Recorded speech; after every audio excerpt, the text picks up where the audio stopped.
Bien, nos sentamos y vamos a buscar en nuestras Biblias el capítulo 12 de la epístola de Pablo a los romanos. Hemos estado considerando los dos primeros versículos durante varias semanas y hoy llegamos a la última frase del versículo segundo. Así que Romanos capítulo 12, vamos a comenzar a comentar la última frase del versículo 2. Romanos 12, 2. Pero mientras que os centráis, mientras que buscáis, mientras que dejamos las distracciones, creo que es bueno recordar brevemente lo que hemos venido viendo hasta ahora. Así que si tenéis ya abiertos Romanos, recuerdo brevemente lo que hemos venido viendo.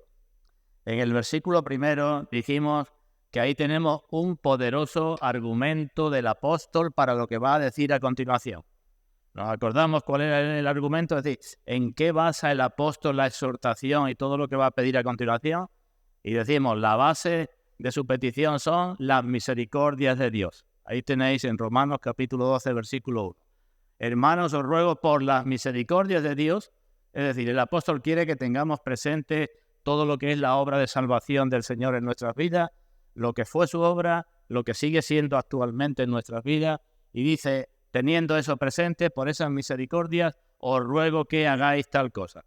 Y el ruego que hace es que sirvamos sacrificialmente a Dios, que presentemos nuestros cuerpos, dice, en sacrificio vivo, santo, agradable a Dios.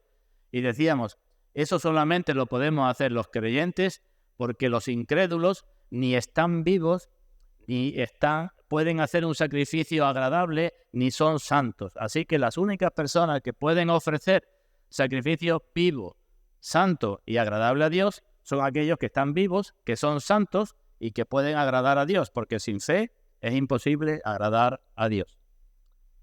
Y decíamos también, si esto falta, si este sacrificio, este servicio a Dios de este modo falta, todo lo demás está de más, es sobra, es una basura. No sirve para nada intentar agradar a Dios de otra forma que no sea presentando nuestros cuerpos en sacrificio vivo, santo y agradable a Él. Nuestra tendencia es intentar, convencer a Dios, ganarnos a Dios de otra manera, haciendo determinadas cosillas y entonces ya hemos cumplido, pero eso no es. Así que por las misericordias de Dios, dice Pablo, os ruego esto. Y después en el versículo segundo, lo que nos dice es que tenemos una doble necesidad. Una doble necesidad.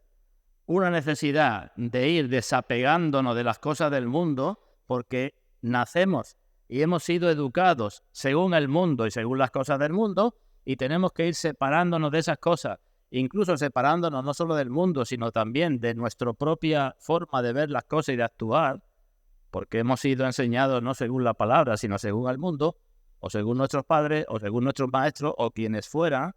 Por ahí hemos transitado y ahora hemos de desapegarnos del mundo, primera necesidad, y la segunda hemos de transformarnos, nos dice en el versículo 2. Hemos de transformarnos renovando nuestro entendimiento, porque no hay transformación posible si el entendimiento no se ha renovado. Así que eso es lo que hemos visto hasta ahora. Y quiero destacar que una cosa es renovar el entendimiento y otra cosa es renovar la vida. ¿Vemos que son dos cosas distintas? Podemos renovar el entendimiento, pero no dice aquí que renovemos el entendimiento y ya está. Hemos de renovar el entendimiento, hemos de transformarnos en ese sentido para renovar la vida. Hace unos días estuve hablando con un hermano al cual le he suministrado una cierta literatura que habla del amor cristiano y después de leerla me dijo, pues, esto ha cambiado completamente mi vida. Yo le dije, habrá cambiado completamente tu entendimiento. Es decir, ahora ves las cosas de otra manera como no las veías antes. Pero eso de que ha cambiado tu vida será un proceso que te durará seguramente toda la vida.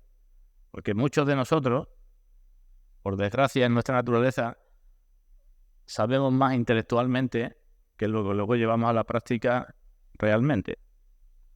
Así que hemos de desapegarnos del mundo, hemos de transformar nuestra mente, renovar nuestros entendimientos y así vamos siendo cada vez más moldeados. ¿Y todo eso para qué? Y eso es lo que tenemos en la parte final del versículo 2. Todo eso es con un objetivo, todo eso es con un propósito. presentamos nuestros cuerpos en sacrificio vivo, dejamos de conformarnos al mundo y empezamos a transformarnos nuestro entendimiento y nuestra vida con un objetivo. Así que esos dos son los aspectos esenciales, no conformarnos y transformarnos con un objetivo. ¿Vale? Decía el primer día que en realidad los cristianos somos antisistema, ¿nos acordamos de eso? Os dije que éramos inconformistas, ¿nos acordamos de eso también? Pero inconformistas transformados, no inconformistas para quejarnos siempre, sino inconformistas transformados, que hemos de ser a la vez intolerantes y a la vez tolerantes. ¿Entendemos eso? Es el equilibrio de siempre. En la vida cristiana todo supone un equilibrio. Intolerantes en cuanto a qué, y decimos intolerantes en cuanto a nuestra fe, en cuanto a nuestros principios, porque verdaderamente los creemos. Y tolerantes en cuanto a la vida práctica en relación con las demás personas, porque verdaderamente las amamos. El problema surge cuando somos tolerantes con nuestros principios, porque verdaderamente no los creemos, e intolerantes con las personas, porque verdaderamente no las amamos.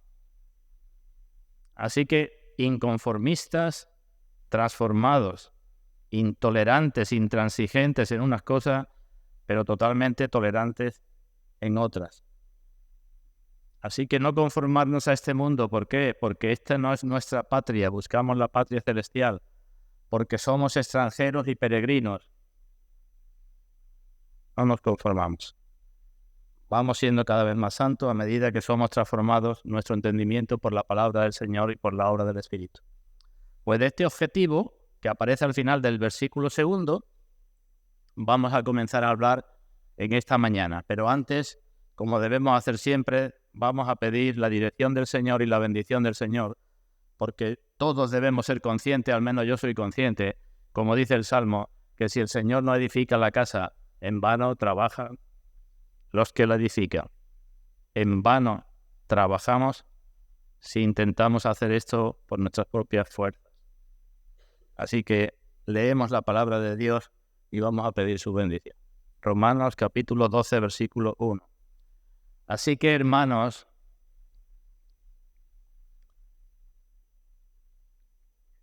os ruego por las misericordias de Dios que presentéis vuestros cuerpos en sacrificio vivo, santo, agradable a Dios, que es vuestro culto racional. Es decir, es lo lógico, es lo único que se puede razonar con cierta lógica, es lo que se espera de vosotros. Es que no se puede ser cristiano si esto no se da. Es vuestro culto racional, es vuestro culto espiritual, decíamos. Es lo que Dios espera de vosotros. Esta es la adoración en espíritu y en verdad que Dios quiere. Así que presentemos nuestros cuerpos porque eso es nuestro culto racional. Y ahora no os conforméis a este siglo, a este mundo, y hay muchas formas de que estamos conformados, sino transformaos por medio de la renovación de vuestro entendimiento. Y ahora el objetivo, para que comprobéis cuál sea la buena voluntad de Dios agradable y perfecta. Vemos que hay un objetivo, todo lo anterior es para que comprobéis cuál sea la buena voluntad de Dios agradable y perfecta. Pues como digo, vamos a pedir la bendición del Señor y ahora comenzamos con eso. Vamos ahora. Padre nuestro, como acabamos de decir, en tus manos estamos para que tú nos edifiques, para que tú levantes tu casa, para que tú levantes tu templo que somos nosotros. Reconocemos que somos torpes y reconocemos que todavía estamos muy atados a las viejas costumbres y reconocemos que nos falta mucho, o en muchos aspectos nos falta seguir tus pisadas. Y pedimos, Padre, perdón por nuestras faltas y pedimos que tu Santo Espíritu, si es tu voluntad, a todos los presentes en esta mañana nos ilumine con tu palabra. Y te pedimos que lo haga para que tú seas glorificado también por cada uno de los presentes, porque sabemos que los incrédulos no pueden hacerlo. Gracias por todo, en el nombre de nuestro Señor Jesucristo. Amén. Bueno, pues como en otras ocasiones voy a hablar de 3 cosas. voy a hacer una introducción a esa última parte del pasaje, voy a explicar un poco el significado de alguna palabra y después una aplicación. Así que comenzamos con la introducción. Dice el apóstol que esto es para que comprobéis, es decir, que hay un propósito. Cuando vamos desprendiéndonos de las cosas del mundo y cuando vamos siendo transformados según la palabra de Dios, todo eso es con un propósito. Y el propósito que se nos dice es que conoceremos y comprobaremos cuál es la voluntad de Dios. ¿Verdad? Es lo que he leído, ¿verdad? Para que comprobéis cuál sea la buena voluntad de Dios, agradable y perfecta. O lo digo de forma negativa. Si no presentamos nuestros cuerpos en sacrificio vivo, santo, agradable a Dios, si no nos esforzamos por soltar el mundo y transformarnos nuestras mentes y nuestras vidas, es imposible que conozcamos la voluntad de Dios y que comprobemos cómo es esa voluntad de Dios para nosotros. ¿Entendemos eso? Así que se nos marca un camino para que conozcamos y la comprendamos y veamos cómo es para nosotros. Y si no se anda por ese camino, no la conoceremos. Hay muchos cristianos que siempre están diciendo, ¿cuál es la voluntad de Dios? Tengo que tomar decisiones, nunca sé qué hacer. Pues no puedes conocer la voluntad de Dios, no la puedes conocer si no andas y no te empeñas por andar por ese camino. Ni la conocerás, ni conocerás que para ti es buena, agradable y perfecta. ¿Cuál es la tragedia o cuál fue la tragedia de la caída, hermanos? Pues que las personas por naturaleza... Os hago la pregunta en vez de afirmarla yo. ¿Cómo es la voluntad de Dios para las personas en cuanto a su naturaleza, en cuanto a su nacimiento? ¿Cómo es? ¿Es buena, agradable y perfecta? Si preguntamos, la gente diría, ¿es mala? ¿Es desagradable? Lo peor que hay para mí. Eso es, ¿verdad? Esa es la consecuencia de la caída. Las personas piensan, si es que conocen algo de la voluntad de Dios, porque conocen muy poco, lo poco que conocen piensan que es malo, desagradable e imperfecto. Ya nos lo dijo Pablo en el capítulo 8, ¿verdad? Los designios de la carne son enemistad contra Dios. Es decir, si Dios dice blanco, yo digo negro, porque lo blanco es malo para mí, no es agradable. Así que insisto en eso. El problema con nuestra naturaleza, el problema en general, no es que el hombre se haya apartado de Dios. Eso es el problema en general, ¿no? Que el hombre siga según la corriente del mundo, como dice Pablo en Efesios capítulo 2. Eso es el problema en general. Pero el problema importante en particular es que el hombre considera que Dios y la voluntad de Dios son malas, desagradables e imperfectas. Ese es el quid de la cuestión. No es tanto otras cosas, sino eso, el problema particular en cuanto a la voluntad de Dios. Y eso no se arregla más que con la gracia de Dios y con el nuevo nacimiento. Así que cuando pensemos en la caída, no pensemos solamente que se comió del fruto prohibido, sino que allí hubo un cuestionamiento acerca de Dios, acerca de la justicia de Dios, si era buena o mala, acerca de la santidad de Dios, si era buena o mala, acerca de lo que Dios decía, si era bueno o malo, acerca de las consecuencias de la desobediencia, si iba a ser o no iba a ser. Es decir, hubo un cambio en la mente de nuestros primeros padres para que empezaran a mirar a Dios y las cosas que Dios decía, la voluntad de Dios, empezaran a mirarla de esta manera. Eso es lo más terrible de todos. El carácter pervertido que hemos heredado. El punto de vista acerca de la voluntad de Dios. Y por eso es necesario que vayamos renovando nuestras mentes para que vayamos comprobando que esa voluntad no es mala, sino buena, y no es desagradable, sino agradable, y no es imperfecta, sino que es perfecta.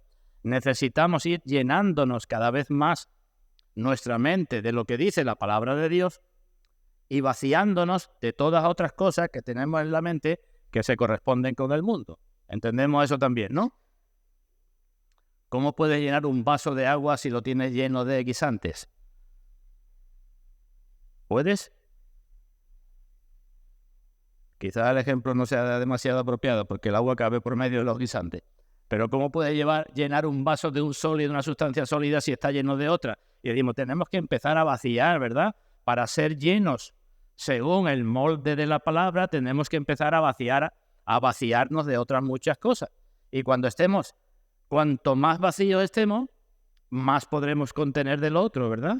Y no solamente más, porque Dios obra en nosotros de una manera distinta a como obraríamos nosotros. Nosotros decimos, bueno, en un vaso cabe lo que cabe, 250 mililitros, ya no cabe más.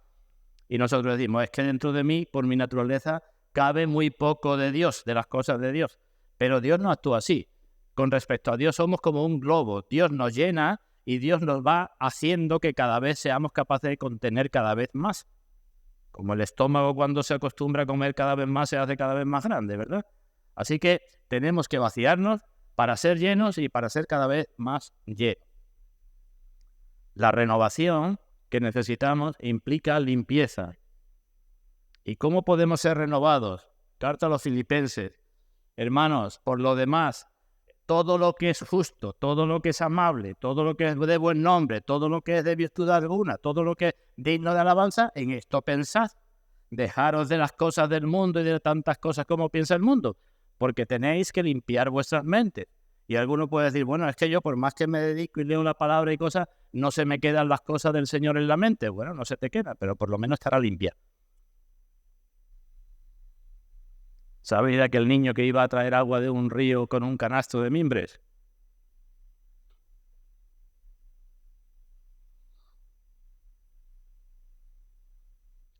Iba al río, llenaba el canasto y iba para su casa. Y cuando llegaba a casa, ¿qué? Pues el cesto de mimbre estaba vacío, ¿no?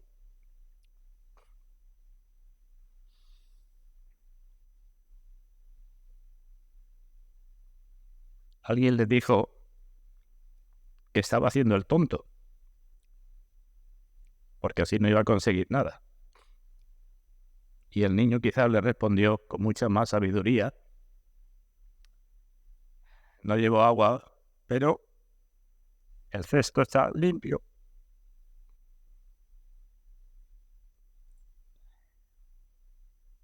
No hemos de conformarnos con el mundo en general, pero fundamentalmente en el aspecto de la voluntad de Dios y de lo que Dios quiere de nosotros.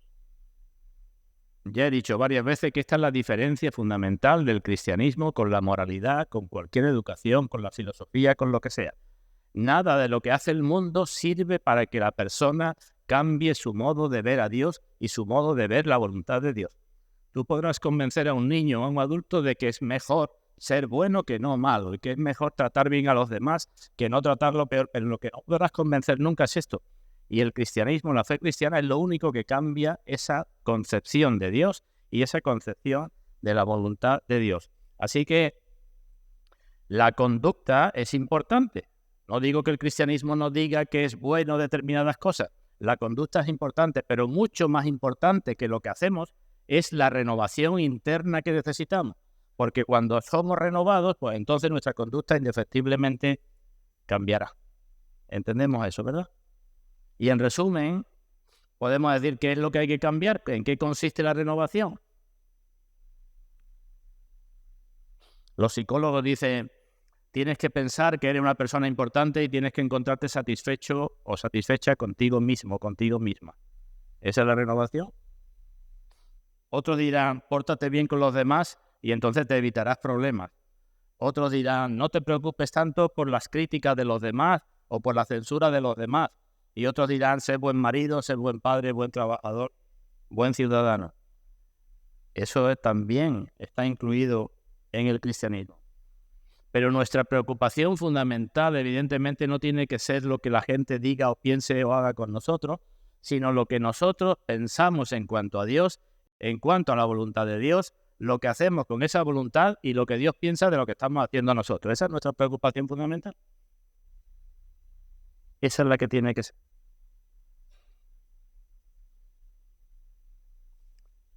Así que la salvación no es un asunto negativo, como hemos dicho algunas veces. No es nada más perdón de pecados y dejar de hacer ciertas cosas. La salvación tiene una parte positiva y gloriosa. La salvación no es incluso decir, ahora me encuentro mejor que antes era un desgraciado y ahora soy mucho más feliz. Eso no es la salvación. Eso está incluido. pero lo más importante es tener gozo en Dios y deleite con la voluntad de Dios. Llegar a decir todos lo que dice Juan en su primera carta, sus mandamientos no son gravosos. Eso es lo fundamental. Comprobar verdaderamente que la voluntad de Dios es buena, agradable y perfecta. Y para eso tenemos que examinarnos, hermanos. Constantemente tenemos que examinarnos a ver de nuestra conformidad al mundo y a ver cómo estamos o no siendo transformados. Así que no solamente somos salvos para no ir al infierno. ¿Entendido hasta aquí? El Señor dijo en una ocasión a los fariseos: vosotros os justificáis delante de los hombres. Ellos decían delante de los hombres qué buenos somos. Y los hombres decían qué buenos son. Ya está todo hecho, ¿no? Pero ¿qué sigue diciendo el Señor? Pero lo que vosotros o los hombres tienen por sublime, lo que vosotros creéis y lo que la gente cree de vosotros, que es lo más grande, para Dios es abominación. Así que restauración que necesitamos y limpieza que necesitamos para comprobar que los dos grandes mandamientos de Dios, ¿cuáles son? Que lo sabemos de memoria. Lo sabemos, ¿verdad? No hace falta que yo lo diga. Los dos grandes mandamientos de la ley de Dios para que comprobemos que para nosotros son buenos, agradables y perfectos. Esa es la renovación que necesitamos. Que Dios no nos está fastidiando cuando me dice ama a Dios con todas tus fuerzas y que no me está fastidiando cuando dice ama a tu prójimo como a ti mismo. Y eso hemos de comprobarlo. Eso es el objetivo fundamental. Hay otros muchos pasajes que nos hablan también de este asunto. Otros muchos pasajes del objetivo de nuestra salvación. En la carta a Tito se nos dice que el Señor se dio por nosotros para purificar para sí, para limpiar un pueblo propio, celoso de buenas obras. Pedro en su carta se nos dice que hemos sido salvos para que anunciemos las virtudes del que nos llamó de las tinieblas a su luz admirable. Y el Señor Jesucristo, cuando habla de que no se enciende una luz para ponerla debajo de la mesa o del celemín, dice: así alumbre vuestra luz delante de los hombres, vuestras buenas obras, para que glorifiquen a vuestro Padre que está en el cielo. Así que, en resumen, dejo la introducción. Estamos llamados a conocer cada vez más la voluntad de Dios y a vivir cada vez más según la voluntad de Dios. Y a estar satisfechos con la voluntad de Dios, tanto la voluntad revelada, la que conocemos, como la voluntad secreta. ¿Repito eso? Que a lo mejor se nos ha pasado. Resumen, que conozcamos y comprobemos que la voluntad de Dios, tanto la revelada en la Biblia, que la podemos conocer fácilmente, como la oculta, las cosas que Dios trae a nuestra vida por su voluntad oculta, que tanto unas como otras son o es buena, agradable y perfecta. Primer aspecto. Vamos ahora con el significado de las palabras, porque creo que es importante que entendamos bien lo que se nos dice ahí. Leo de nuevo la frase final. Todo lo anterior, presentar nuestros cuerpos, no conformarnos al mundo y transformar por la renovación de nuestro entendimiento, es para que comprobéis. Otras versiones de la Biblia dice para que verifiquéis el mismo sentido, ¿verdad? Pero otro dice para que experimentéis. Hay un matiz distinto. Otro dice para que podáis comprobar. Y otro dice para que logréis discernir. Lo repito. La palabra griega tiene distintos significados y tiene todos estos matices. Comprobar en el sentido de experimentar, es decir, en el sentido de voy a examinar algo, voy a sopesarlo. Una vez que lo haya hecho, decidiré si es bueno o es malo, lo aceptaré o lo rechazaré. Esa es una idea. Comprobar así. Pero la otra idea es la que aparece en esta traducción cuando dice logréis discernir. No solamente que comprobéis, y para comprobar habrá que hacer algo, ¿verdad? Cómo es la voluntad de Dios, sino también que logréis discernir cuál es la voluntad de Dios. Los dos sentidos están ahí, por eso quiero enfatizar esto. Una traducción alternativa puede ser, tenéis delante Romanos, dice, para que comprobéis cuál sea la buena voluntad de Dios agradable y perfecta. Podríamos traducirlo así, para que comprobéis, primer sentido, que la voluntad de Dios es buena, agradable y perfecta. ¿Veis el sentido así más claro? presentad vuestros cuerpos en sacrificio vivo, dejad de conformaros al mundo y transformaos por la renovación del entendimiento para que comprobéis que la voluntad de Dios es buena, agradable y perfecta. Primer sentido. Lo entendemos, ¿verdad? Para que comprobéis, y por tanto tendremos que hacer los mandamientos de Dios, tendremos que hacer esa voluntad para que nosotros comprobemos cómo es esa voluntad. Pero el otro sentido tiene que ver con discernir, ¿Y esto qué es? Pues es que cuando vamos renovando nuestras mentes, tendremos capacidad de discernir qué es lo bueno, agradable y perfecto delante de Dios. Son dos sentidos distintos. ¿Habéis cogido la idea? Uno, para que comprobemos cómo es la voluntad de Dios expresada. Otro, para que nosotros podamos discernir qué es lo mejor que Dios quiere de nosotros. Por ejemplo, casi todo el mundo sabe discernir entre lo que es bueno y lo que es malo, ¿no? Casi todo el mundo. Aunque Isaías dice que hay muchos que dicen que a los buenos le dicen malo y a los malos le dicen bueno. Pero podemos decir, entre nosotros es relativamente fácil discernir entre lo bueno y lo malo. Entre lo que es pecado y lo que no es pecado. Bueno, lo acepto, está ahí. Pero ¿y cuando tengamos que decidir entre dos cosas buenas? ¿Cómo sabremos cuál es la voluntad de Dios? Y decimos, la más agradable a Dios. Y sigo. Y cuando las dos cosas sean buenas y agradables a Dios, ¿qué es lo que tenemos que hacer? ¿Cuál es la voluntad de Dios? ¿Cuál es lo perfecto delante de Dios? ¿Sabemos qué es lo perfecto delante de Dios?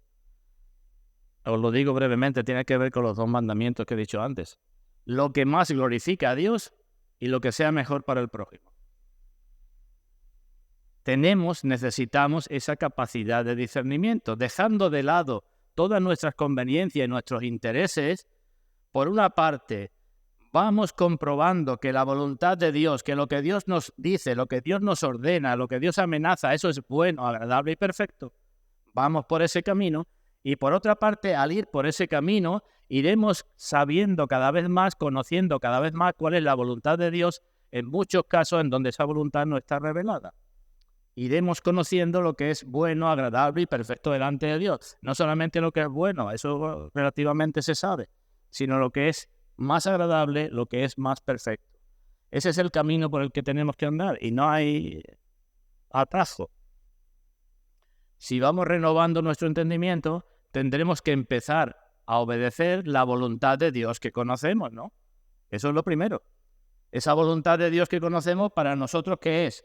Pues al principio a lo mejor nos choca con nuestra naturaleza y decimos, vaya, lo que Dios me pide, ¿verdad? Pero tengo que hacer esa voluntad de Dios y cuando la haga, con más o menos esfuerzo, comprobaré que es buena, agradable y perfecta. Y cuando voy andando por ese camino de obediencia a la voluntad de Dios revelada, Dios me dará discernimiento para en otros casos saber yo cuál es la voluntad de Dios, la buena, agradable y perfecta. ¿Entendemos esto, hermano? Vamos a ver unos cuantos pasajes que hablan del mismo asunto. Acompañadme ahí en la carta a los Romanos en el capítulo 2, versículos 17 y 18. Espero que para todos nos queden claros estos dos aspectos que estoy diciendo en esta mañana. Carta a los Romanos, capítulo 2, versículos 17 y 18. Escribe el apóstol y dice: He aquí tú tienes el sobrenombre de judío. Podríamos sustituir judío por cristiano, ¿eh?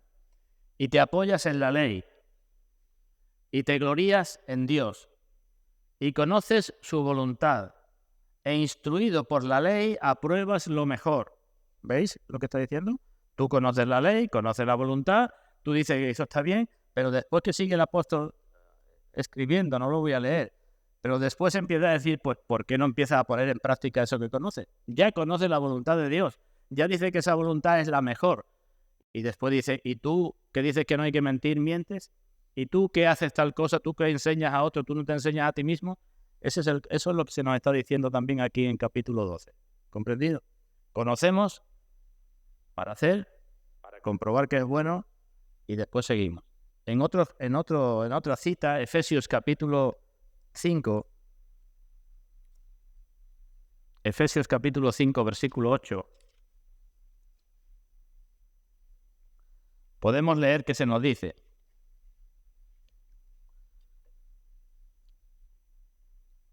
porque en otro tiempo erais tinieblas, mas ahora sois luz en el Señor. Andad como hijos de luz. Eso es la lógica, ¿verdad?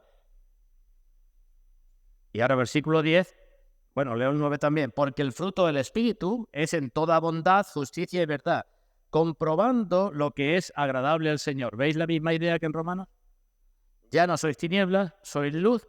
Andad como hijos de luz, comprobando en vuestra vida lo que es agradable al Señor, que tiene el doble significado ese que he dicho antes. Comprobando que la voluntad de Dios es agradable y comprobando en vuestras vidas, en lo que hacéis de cada día, lo que agrada al Señor y lo que no agrada al Señor. Veamos otro. Carta a los Filipenses, capítulo 1.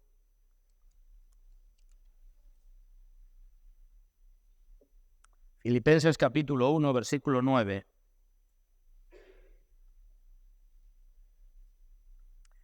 Dice el apóstol: y esto pido en oración, que vuestro amor abunde aún más y más en ciencia y en todo conocimiento. En ciencia y en todo conocimiento. ¿Para qué? Dice, para que aprobéis. La palabra esa que aquí se traduce como aprobéis es la misma que en Romanos dice para que comprobéis. Es la misma expresión. En Romanos dice para que comprobéis cuál es la buena voluntad de Dios. Aquí dice para que aprobéis. Pero lo mismo podíamos haber dicho en Romanos. De hecho, antes también en Romanos podía ser para que aprobéis, para que le deis el visto bueno a la voluntad de Dios. Y aquí dice para que aprobéis. Para que aprobéis, ¿qué? Lo mejor. No lo bueno, sino lo mejor. Tenéis conocimiento para que aprobéis lo mejor, a fin de que seáis sinceros e irreprensibles para el día de Jesucristo. Así que renovar nuestras mentes para obedecer la guía del Espíritu, para conocer mejor cómo es la voluntad de Dios y después en cada caso para saber cuál es la voluntad de Dios. El Señor Jesucristo, empleando otras palabras, también habló de lo mismo. Lo tenemos en Juan capítulo 7, vamos a leerlo. Creo que con esto será suficiente. Juan capítulo 7, versículo 16. Había allí una discusión entre el Señor y los judíos. Juan 7, 16.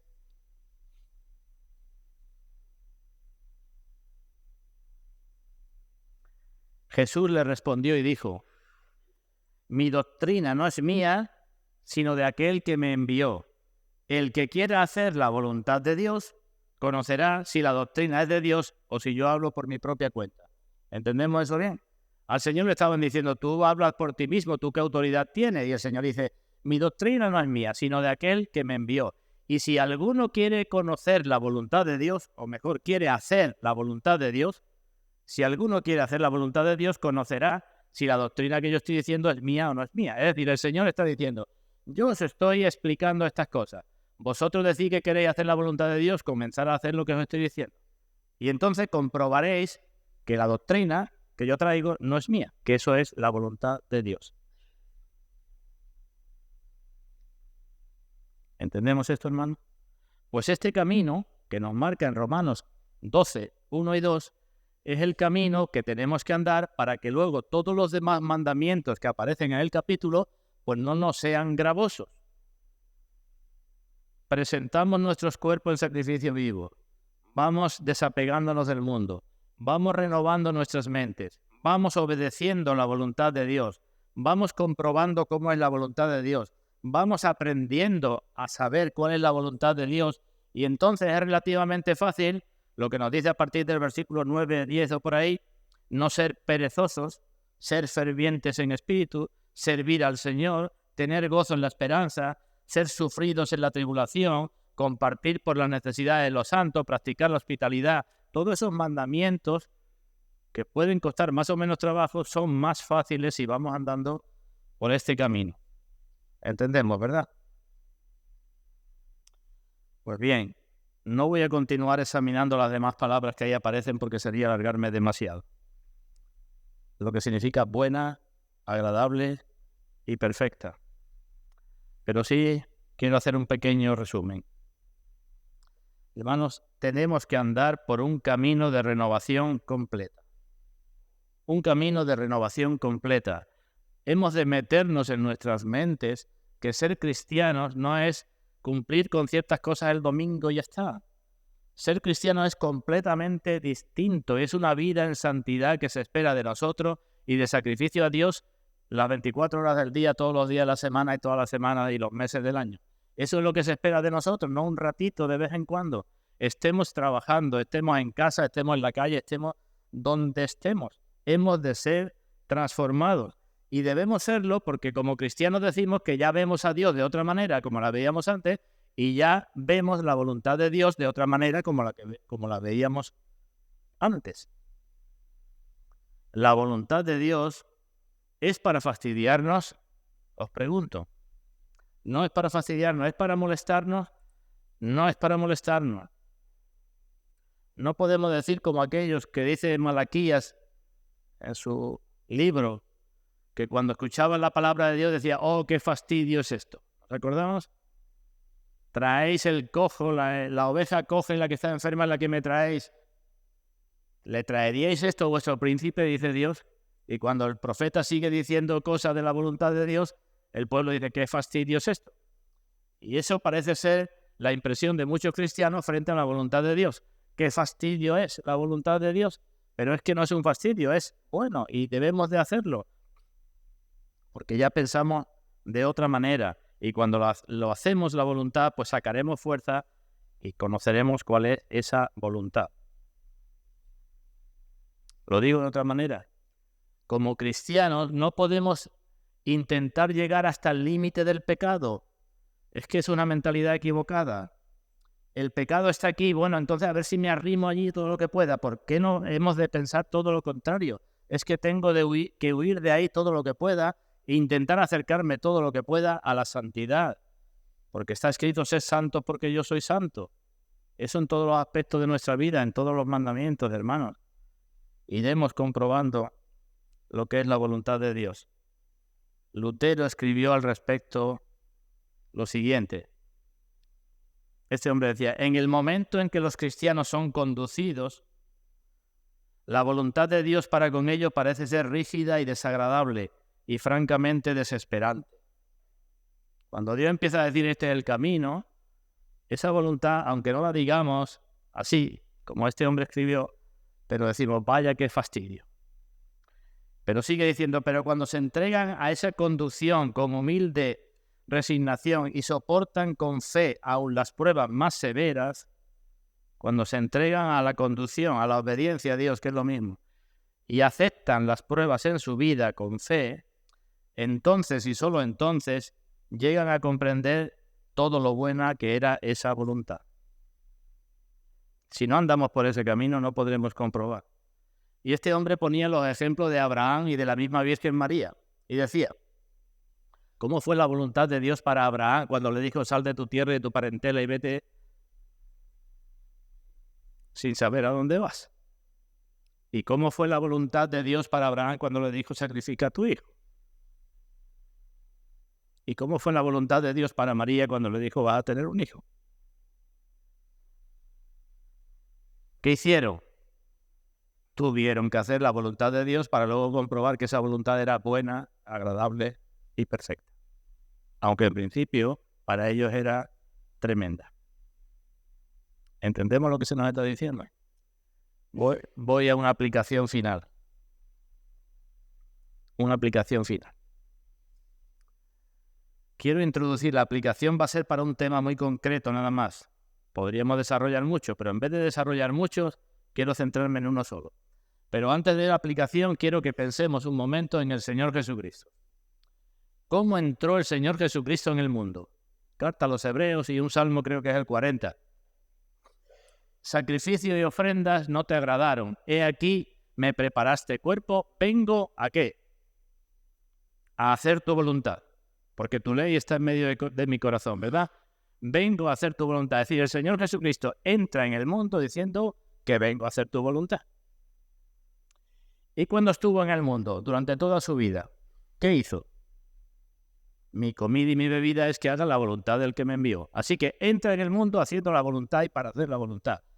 Vive en el mundo haciendo la voluntad. Y cuando va a salir del mundo, Padre, no se haga como yo quiero, sino tu voluntad. Esa fue la vida del Señor, ¿verdad? Bueno, pues sin perder eso de vista, quiero hacer la aplicación al caso concreto del día de reposo, de los días como hoy. Y he tomado las palabras del comentarista que he dicho antes, de Matthew Henry, pues haciendo mía lo que él decía también, que esto no es para enjuiciar a nadie, sino para que todos veamos dónde estamos en este asunto que también es de la voluntad de Dios. ¿Qué estamos haciendo con este asunto en esta voluntad de Dios del día de reposo que es buena, agradable y perfecta para nosotros, ¿verdad? Os leo algunas cosas. Este hombre decía que el día de reposo no solo es un día de descanso, sino que es un día de trabajo. El mismo trabajo que tendremos cuando entremos en el descanso eterno. Él decía, el propósito del día de reposo es la santidad, una distinción entre lo que es común y lo que es sagrado, porque ese día es de institución divina, ese día es el tiempo de Dios y no el nuestro, y todo el día es santo para el Señor y no solo el tiempo en la iglesia, porque Dios es celoso acerca de sus días de reposo y que el cuidado para santificarlo es una parte del buen temperamento cristiano. También decía que una de las primeras evidencias del cambio obrado en el alma es tener la mente renovada con respecto al día de reposo. Hemos de renovar nuestras mentes, ¿verdad? Pues hemos de renovarla. Él decía, una de las primeras evidencias es esta renovación, este cambio. Él sigue diciendo, estas personas, las que miran así el día de reposo, no se atreven a hacer lo que hacían antes. No se atreven, porque lo ven como un día de cosecha para sus almas, tiempo para trabajar para la eternidad. Él decía también, la observación debida del día de reposo tiene una influencia sobre todas las demás partes de nuestra vida. La observación adecuada del día de reposo influye sobre toda nuestra vida. Es como las orillas de un río que lo permiten correr profundo o como el dobladillo de un vestido que le impide deshilacharse. Seguía diciendo, sé estricto en tu práctica del día de reposo, pero caritativo en tus censuras. Lo que he dicho antes, tolerante e intolerante. Que la diferencia que pones entre el día de reposo y los otros sea de conciencia, no por costumbre. Ten la mirada puesta en Cristo, recuerda que es su día y recuerda que Él no vino para abrogar la ley, no vino para eso. Por el contrario, puso mucho énfasis, está en la Escritura, y dijo en más de una ocasión, guardaréis mis días de reposo. Vamos a buscar un par de pasajes. Uno está en Isaías capítulo 58, que este hombre también apuntaba, y dice, mira las promesas que se hace con respecto a una observancia del día de reposo. Isaías 58, 13. Promesas de Dios con respecto a la observancia de este día. Isaías 58, 13. Dice, si retrajeres del día de reposo tu pie, de hacer tu voluntad, si no haces tu voluntad en mi día santo, y lo llamares delicia, santo, glorioso de Dios, es lo mismo que hemos visto en Romanos, ¿verdad? Voluntad de Dios buena, agradable y perfecta, aunque con otras palabras, si tú no haces tu voluntad en el día de reposo y lo llamas delicia, santo, glorioso de Dios, y lo venerares no andando en tus propios caminos, ni buscando tu voluntad, ni hablando tus propias palabras, entonces te deleitarás en el Señor. Y yo te haré subir sobre las alturas de la tierra, y te daré a comer la heredad de Jacob tu padre, porque la boca del Señor lo habla. Promesa para la observancia correcta del día de reposo. Y si nos vamos al libro del profeta Jeremías, en el capítulo 17, Jeremías 17, ahí tenemos pues una amenaza para el que transgrede el día de reposo. Jeremías 17, 27. Así que hay grandes bendiciones para el que observa el día de reposo, y hay también una amenaza importante porque leemos aquí Jeremías 17, 27, si no me oyereis para santificar el día de reposo y para no traer carga ni meterla por las puertas de Jerusalén en día de reposo, yo haré descender fuego en sus puertas y consumirá los palacios de Jerusalén y no se apagará. Parece que el Señor se toma muy en serio esto del día de reposo, ¿no? Es un mandamiento de la ley de Dios, ¿verdad? Este hombre seguía diciendo, prepárate para el día de reposo antes de que llegue. Habla del día de reposo y ahora dice el día antes. Prepárate antes de que llegue, recuérdalo, porque leemos en los evangelios que se hablaba del día de la preparación antes del día de reposo. Y seguía diciendo, tengo lástima de aquellos que por los negocios del sábado están privados de esto, es decir, de prepararse para el día de reposo. Sin embargo, dice, y tanto como puedas, pon tu casa en orden. Especialmente pon en orden el corazón. No hagas nada en el día del Señor que hubieras podido hacerse igual de bien el día antes. Dios es misericordioso en sus tolerancias, no abusemos de nuestra libertad. Y si revisas la obra de los 6 días como hizo Dios, encontrarás que hay muchas cosas que son muy malas. Por tanto, renueva el arrepentimiento para el día de reposo. Habla antes del día de reposo y ahora del día de reposo. Y dice, comienza el día con buenos pensamientos. Despierta con Dios. Da la bienvenida al día de reposo. Sal a encontrarte con Dios. Piensa en la resurrección de Cristo y piensa cómo Cristo se levantaba muy de temprano al amanecer. Comenzar el día. Después sigue diciendo, pon a Dios delante de ti en toda tu obra del día de reposo y hazla como para el Señor. Mira que su ojo está sobre ti, que el tuyo esté sobre él. En el día de reposo del Señor tu Dios tienes que oírle, tienes que hablarle y llenar el tiempo de ese día con tus deberes. Sed buen administrador de él, redímelo y no pierdas ninguna parte del mismo porque todo es precioso. Espero que ninguno os canséis, pero voy a seguir leyendo. ¿Cómo pensaba un hombre de Dios hace 300 o 350 años? Y yo digo, como dice el libro de Lamentaciones, cómo se ha ennegrecido el oro, ¿verdad? En el día de reposo instruid a vuestras familias en las cosas de Dios. Si no queréis que sus cuerpos mueran de hambre, que no mueran sus almas. Orad con ellos, que no hagan las obras cuando deberían estar haciendo las obras de Dios, más allá de lo que la necesidad lo requiera. Que haya una diferencia manifiesta en tu casa entre ese día y otros días. Ve de un deber a otro deber como la abeja va de flor en flor. Recuerda la naturaleza de la obra, la necesidad de la obra y la excelencia de la obra que Dios te asigna. Los días de reposo deben ser extraordinarios y por tanto estad ocupados. Que todo vuestro ser interior esté dedicado a la obra como todas las manos en un día de la cosecha. Sed en ese día más moderados que en los demás días. Mostrad que habéis dejado el mundo. Guardad lo santo empleándolo en cosas santas, en obras santas, porque de otro modo guardaréis el día de reposo no mejor que las bestias, porque las bestias descansan en el día de reposo.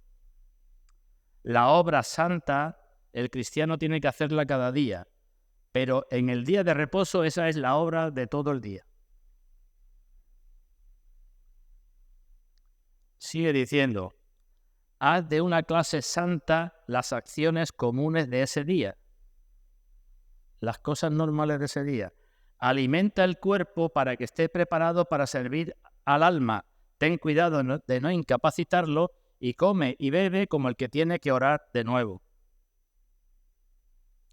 Recuerda que Cristo dijo que se permite hacer el bien en los días de reposo. En ese día alaba mucho, regocíjate en la resurrección de Cristo, canta salmos.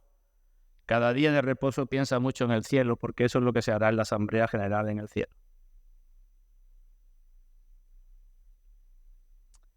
Y después, este hombre seguía hablando también después del día de reposo. Y si después lleva el día de reposo contigo durante toda la semana. Tienes muchos pensamientos del mundo en los días de reposo, ¿por qué no debes tener muchos pensamientos de Dios en los días de semana?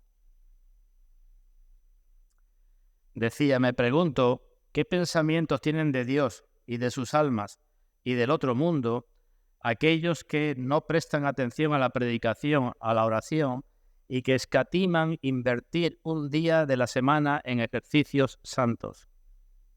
¿Qué piensan de Dios, de sus almas, del otro mundo? Él seguía diciendo, seguramente que Dios no es un amo digno de ser servido, que el alma no es una joya digna de ser salvada, que la eternidad no es una condición digna de proveer para ella. Y este hombre decía, el Señor se compadezca y despierte a los tales de esa seguridad. Y con el fin de estimularse a sí mismo y a los demás decía, un hombre puede ir desde el santuario al infierno, desde la iglesia al infierno, porque el juicio comienza por la casa de Dios. Acompañadme, vamos a hacer una lectura en Ezequiel capítulo 9, versículo 6. Ezequiel 9, 6.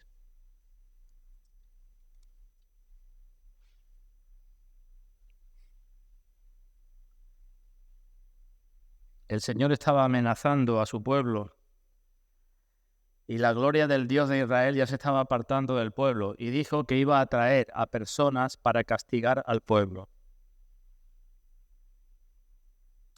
Y dice en el capítulo 9, versículo 6, matad a viejos, jóvenes y vírgenes. Bueno, antes había dicho que había personas que lloraban y gemían por todas las abominaciones que había en Jerusalén, personas que lloraban por las abominaciones que había en Jerusalén, y les dijo ponerle una marca en su frente. Y a todos los demás decía, matad a viejos, jóvenes y vírgenes, niños y mujeres, hasta que no quede ninguno, pero a todo aquel sobre el cual hubiere señal no os acercaréis, y comenzaréis, dice, por mi santuario. Termino con las que este hombre escribía. Como sabemos, dice, Nadab y Abiú murieron en la puerta del tabernáculo y Uza murió junto al arca. Y dice, qué triste cosa tiene que ser para los hombres ser alumbrados para luego irse a las tinieblas completas. Haber oído muchos sermones, muchos días de reposo y después ir al infierno. Dice Pablo, no os conforméis a este siglo, sino transformaos por medio de la renovación de vuestro entendimiento, para que comprobéis que la voluntad de Dios es buena, agradable y perfecta, para que comprobéis cuál sea la buena voluntad de Dios, agradable y perfecta. Pues hermanos, que Dios bendiga su palabra en todos nosotros para su gloria y para la edificación de su pueblo.